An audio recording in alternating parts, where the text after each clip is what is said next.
हिमायतनगरात सेवाभावाची अनोखी परंपरा। जितेंद्र पुरी भेळवाला यांच्यातर्फे श्री परमेश्वर मंदिरास 8 पंख्यांचे दान। महाशिवरात्री यात्रा उत्सवाच्या पार्श्वभूमीवर शहरातील श्री परमेश्वर मंदिर येथे सेवाभावाचे प्रेरणादायी उदाहरण पाहायला मिळाले।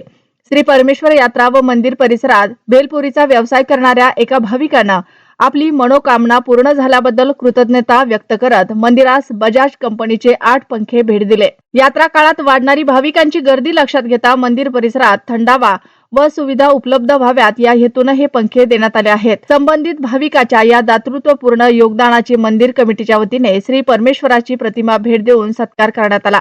या प्रसंगी मंदिर कमिटीचे उपाध्यक्ष महावीरचंद श्रीमाळ, सेक्रेटरी अनंता देवकते, संचालक श्रीमती लताताई पाद्ये, अनिल मादस्वार, संजय माने, विलास वानखेडे, गजानन मुत्तलवाड, शिवसेना शहर प्रमुख गजानन हडपकर, विकास पाटील, राम नरवाडे, भाऊराव पाटील, सुनील मुधोळकर आदींसह अनेक मान्यवर उपस्थित होते। भाविकांच्या सेवेसाठी पुढाकार घेणाऱ्या या दातृत्वामुळे मंदिर परिसरात समाधान व आनंदाचे वातावरण निर्माण झाले असून महाशिवरात्री उत्सव अधिक भक्तिमय व प्रेरणादायी ठरत आहे।